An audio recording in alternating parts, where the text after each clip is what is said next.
নমস্কার, আপনারা দেখছেন নিউজ নাও। আমি রয়েছি সংযুক্ত। চোখ রাখবো এই মুহূর্তের সংবাদে। ভারত সরকারের ইলেকট্রনিক্স ও তথ্য প্রযুক্তি মন্ত্রকের ডিজিটাল ইন্ডিয়া ভাষণী বিভাগ অর্থাৎ ডিআইবিডির সাথে মৌ স্বাক্ষর করেছে ত্রিপুরা। ত্রিপুরার সমৃদ্ধ আঞ্চলিক ভাষার ব্যবহার বাড়ানো এবং নাগরিকদের ডিজিটাল সুবিধার জন্য রাজ্যের প্রচেষ্টায় স্বাক্ষর হয়েছে এই মৌ। উত্তর পূর্বাঞ্চলের প্রথম রাজ্য হিসেবে ত্রিপুরা এই মৌ স্বাক্ষর করেছে বলে প্রজ্ঞা ভবনে আয়োজিত অনুষ্ঠানে জানিয়েছেন তথ্য প্রযুক্তি মন্ত্রী প্রণজিৎ সিংহ রায়। বর্তমানে ত্রিপুরার অনেক নাগরিক ভাষার বাধার কারণে চ্যালেঞ্জের মুখোমুখি, বিশেষ করে গ্রামীণ ও উপজাতি এলাকায় যারা ইংরেজি বা হিন্দিতে সফটওয়্যার সিস্টেমের সাথে লড়াই করে তাদের জন্য বিশেষ উপযোগী হবে এই প্রযুক্তি। সিএম হেল্পলাইন, ই বিধান, কিষাণ সহায়তা অ্যাপ এবং ই ডিস্ট্রিক্টের মতো বিদ্যমান সিস্টেমগুলির সাথে একীভূত হতে পারে এই প্রযুক্তি।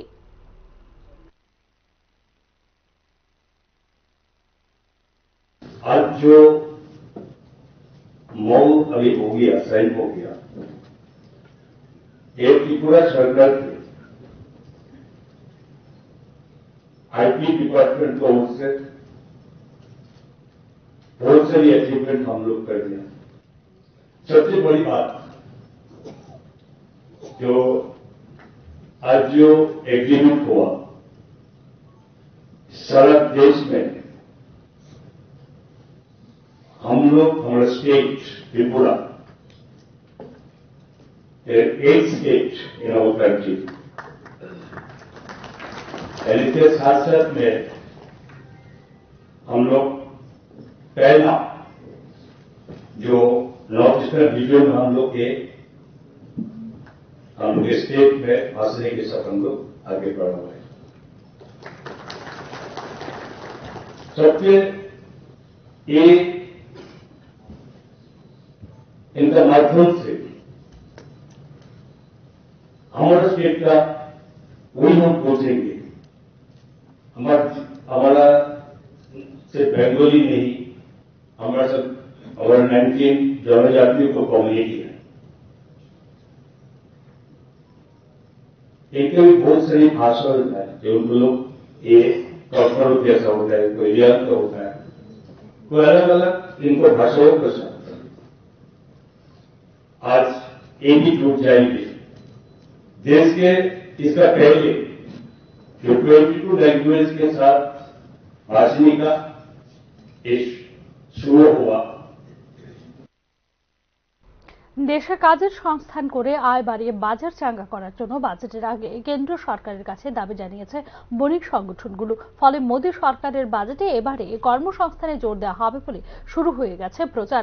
কিন্তু গ্রামীণ অর্থনীতির মূল ভিত্তি রেগাকে শক্তিশালী করার বিশেষ কোনো পরিকল্পনা নেই কেন্দ্রীয় সরকারের। স্বাভাবিকভাবেই এবারের বাজেটে ব্রাত্য থাকবে রেগা বলে মনে করছেন অর্থনৈতিক বিশ্লেষক মহল।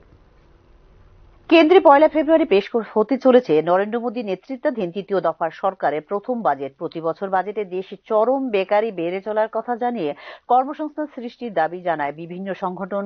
বাজারে কাজ নেই, চলছে ছাঁটাই, আয় কমে গেছে মানুষের, ফলে শিল্পের বাজারে সংকট। তবে এবারে চিত্র কিন্তু ভিন্ন। বাজেটের আগে আলোচনায় অর্থমন্ত্রী সীতারামনকে ডেপুটেশন দিয়ে কেন্দ্রকে কাজের সংস্থান করে আয় বাড়িয়ে বাজার চাঙ্গা করার দাবি জানিয়েছে বণিক সভা সিআইআই। ফলে মোদী সরকারের বাজেটে এবারে কর্মসংস্থানে জোর দেওয়া হবে বলে প্রচার শুরু করেছে একাংশ মহল। তবে সেই কর্মসংস্থানে উপেক্ষিত রয়ে গেছে ইউপিএ সরকারের রেগা প্রকল্প। এবারে বাজেটেও রেগায় গুরুত্ব দেওয়ার কোনো উদ্যোগ নেই বলে মনে করছেন অর্থনৈতিক বিশেষজ্ঞদের একাংশ। গত বাজেটেও কমেছে রেগার বরাদ্দ কমায় বিরোধীরা সরব হওয়ায় অর্থমন্ত্রকের যুক্তি ছিল রেগা চাহিদা নির্ভর প্রকল্প। বরাদ্দ কমার পিছনে চাহিদা কমে যাওয়ার যুক্তি টেনেছে কেন্দ্রীয় সরকার। কিন্তু যেটা বলা হয়নি তা হলো যে রেগা তালিকার দেদার নাম ছাঁটা হয়েছে। গোটা মোদী জমানা ছাঁটা হয়েছে 1 কোটি রেগা তালিকার থাকা কর্মপ্রার্থীর নাম বাদ দেওয়াতে কমেছে চাহিদা মতো কাজের প্রকল্পে বরাদ্দ কমানোর এই কায়দা নজিরবিহীন বলে অভিযোগ বিরোধীদের। উল্লেখ করা যেতে পারে কর্মসংস্থান বাড়াতে প্রোডাকশন লিঙ্ক ইনসেন্টিভ বা উৎপাদন ভিত্তিক ভর্তুকি চালু করেছে দ্বিতীয় মোদী সরকার। কর্পোরেট সংস্থার এই প্রকল্পে ভর্তুকি মিললেও এতে কর্মসংস্থান বিশেষ কিছু বাড়েনি। তবে নতুন তৃতীয় দফার পিএলআই প্রকল্পে বরাদ্দ বাড়ানোর উদ্যোগ নিচ্ছে বলে ইতিমধ্যে রিপোর্ট প্রকাশ করেছে বিভিন্ন জাতীয় সংবাদ মাধ্যমগুলি। রেগাকে কার্যত বাতিলের খাতায় তুলে দেওয়ার যে প্রক্রিয়া চলছে তা এবারেও অব্যাহত থাকবে বলে মনে করছেন অর্থনৈতিক বিশেষজ্ঞদের একাংশ মহল। 2024-25 সালে রেগায় গত বছরের থেকে বরাদ্দ কমেছে মোট আভ্যন্তরীণ উৎপাদনের অর্থাৎ জিডিপি এর 0.26%, যেখানে গ্রামীণ কর্মসংস্থান সৃষ্টিতে গুরুত্বপূর্ণ এই রেগা প্রকল্পে জিডিপি এর 1.7% বরাদ্দ করা উচিত বলে জানিয়েছে বিশ্ব ব্যাংক। এক্ষেত্রে বরাদ্দ বাড়ানো তো দূরের কথা, উল্টো কমিয়ে দেওয়া হয়েছিল বরাদ্দ। এদিকে শুধু বরাদ্দ কমানো নয়, যে অর্থ বরাদ্দ হয় তার 20% খরচ হয় প্রকল্পের গত বছরের খরচের দায় মেটাতে। একদিকে বরাদ্দ কমেছে, অন্যদিকে বরাদ্দের 20% খরচ হয়েছে গত বছরের দায় মেটাতে। রেগা প্রকল্পে চলতি জানুয়ারি মাসে 9.31 কোটি রেগা কর্মপ্রার্থীর কাজ মিলেছে।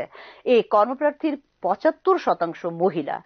রেগার কর্মসংস্থান হলো গ্রামীণ অর্থনীতির জীবনরেখা। সেই রেখা প্রকল্পকে খয়রাতি প্রকল্প বলে অভিহিত করেছে কেন্দ্র। 2019-20 থেকে 2023-24 সাল পর্যন্ত রেগা তালিকা থেকে বাদ দেওয়া হয়েছে 4 কোটি জব কার্ডের নাম, আর নতুন জব কার্ড হয়েছে মাত্র 1.2 কোটি। এক্ষেত্রে অভিযোগ, বিশেষ কোনো কারণ ছাড়াই 15% জব কার্ড বাদ দেওয়া হয়েছে ত্রিপুরায়ও। বর্তমানে আধার বেশ পেমেন্ট সিস্টেম বা ডিজিটাল পদ্ধতি চালু করে চলেছে দেদার জব কার্ড বাতিল প্রক্রিয়া। বিভিন্ন রাজ্যে অভিযোগ উঠেছে, গত বছর যাদের নাম নথিভুক্ত ছিল জব কার্ডের তালিকায়, আচমকা তাদের নাম বাদ পড়ায় তাদের এখন আর কাজ মেলে না। সোজা হিসেবে 9 কোটি রেগার কর্মপ্রার্থীকে তাদের কাজ থেকে বঞ্চিত করা হয়েছে বিজেপি সরকারের আমলে, অভিযোগ বিরোধী দলগুলোর। এদিকে নয়া রেগা প্রকল্প কার্যকরে যে ডিজিটাল ABPS পদ্ধতি চালু হয়েছে তাতে বহু গরিব পরিবার উপযুক্ত স্মার্টফোনের অভাবে এবং এলাকায় নেটওয়ার্ক না থাকায় এই প্রযুক্তির সুযোগ থেকে বঞ্চিত। এতে রেগায় কাজের সুযোগ হারিয়েছে তারা। 27% জব কার্ড গ্রাহক APPS পদ্ধতির সুযোগ নিতে না পারায় এতে কাজ এবং বকেয়া মজুরি কিছুই মিলছে না তাদের। এদিকে রেগার বরাদ্দ কম, জব কার্ডের দেদার নাম ছাঁটাই, ডিজিটালের সুযোগ না থাকায় কাজ মিলছে না, আবার প্রকল্পের রাজ্য বরাদ্দের অর্থ বিলিতে চলছেন চরম ঢিলেমি। কেন্দ্রের গ্রাম উন্নয়ন মন্ত্রক সূত্রে জানা গেছে, রেগায় মজুরি বাবদ রাজ্যগুলির কেন্দ্রের কাছে মোট পাওনা হলো 4,315 কোটি টাকা। কেন্দ্র মজুরি টাকা বকেয়া ফেলে রাখার রেগার শ্রমিকদের কাজ করে মজুরি পেতে পেরিয়ে যায় বছর।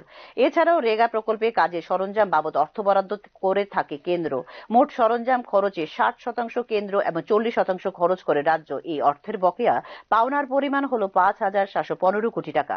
ফলে মোট পাওনা বকেয়া অর্থের পরিমাণ 10,000 কোটি টাকার উপর। রেগা কার্ড কম করে 5 বছর বৈধ থাকে, পরে রিনিউ করার সময় তার যাচাই করা হয়। এতে উপযুক্ত নোটিশ দেওয়া হয় রেগা গ্রাহককে।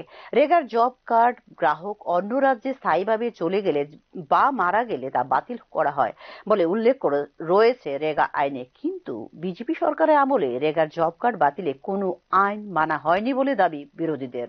সার্বিক পরিস্থিতিতে রেগা বাস্তবায়নকে সুসংগত না করলে গ্রামীণ অর্থনীতি সুসংগত হবে না বলে মনে করছেন অর্থনৈতিক বিশেষজ্ঞদের একাংশ মহল। Bureau report, news now. Booth, মণ্ডল এবং জেলা পর্যায়ে নতুন কমিটি গঠন এবং নতুন সভাপতি চয়নের পর এবার পালা ত্রিপুরা প্রদেশ বিজেপির সভাপতি চয়ন। বিষয়টি নিয়ে ইতিমধ্যে সাংগঠনিক পর্যায়ে দফায় দফায় বৈঠক করছে বিজেপি, তবে সর্বশেষ সিদ্ধান্ত নেবে দলের কেন্দ্রীয় নেতৃত্ব। এদিকে আগামী দিন কয়েকের মধ্যে ঘোষণা হতে পারে ত্রিপুরা প্রদেশ বিজেপির নতুন সভাপতির নাম।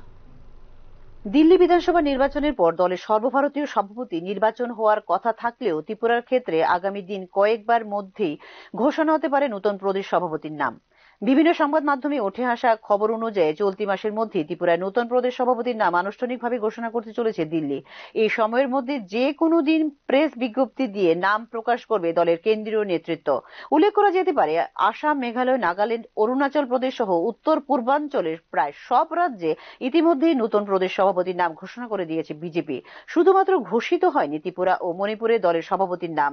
এক্ষেত্রে দলের ত্রিপুরা এবং মণিপুরের সভাপতির নাম একসঙ্গে ঘোষণা করতে পারে দলের কেন্দ্রীয় নেতৃত্ব।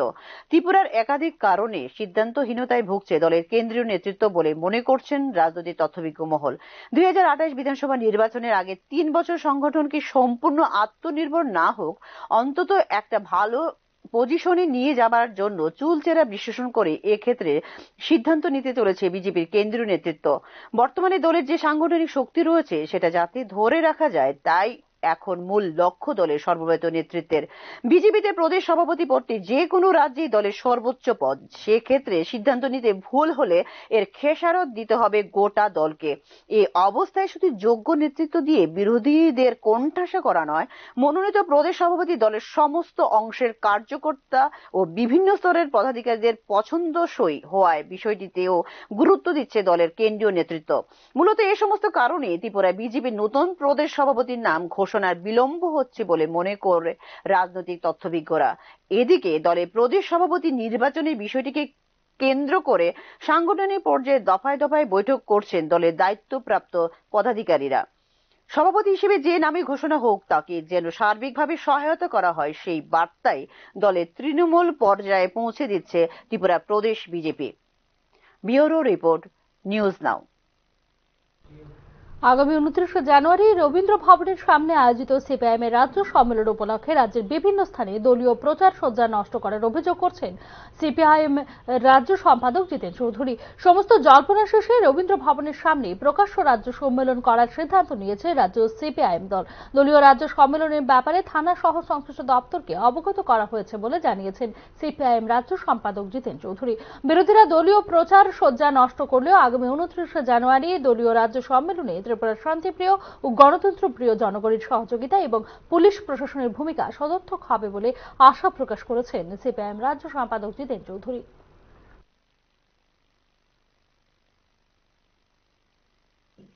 আগে এই আইপিএফটি এখন মথাও তোমাদের এই ইয়েতে গোয়ালে ঢুকিয়ে নিয়েছে। কেন আতঙ্ক? গণতান্ত্রিক ব্যবস্থায় গণতন্ত্রকে মজবুত করতে গেলে পরে সত্যিকারের যদি ডেভেলপমেন্ট জনগণের কাছে সেরকম সুনিশ্চিত করতে হয়, বিরোধীদেরকে স্থান দিতে হয়।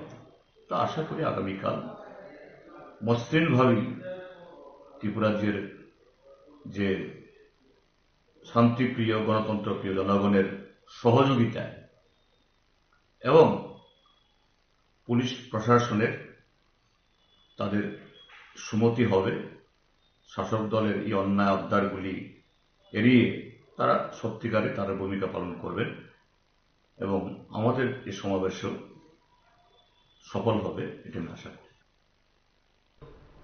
এখনকার মতো সংবাদ এখানে শেষ করছি। অন্যান্য আপডেটস পেতে চোখ রাখুন নিউজ নাও এর পর্দায়।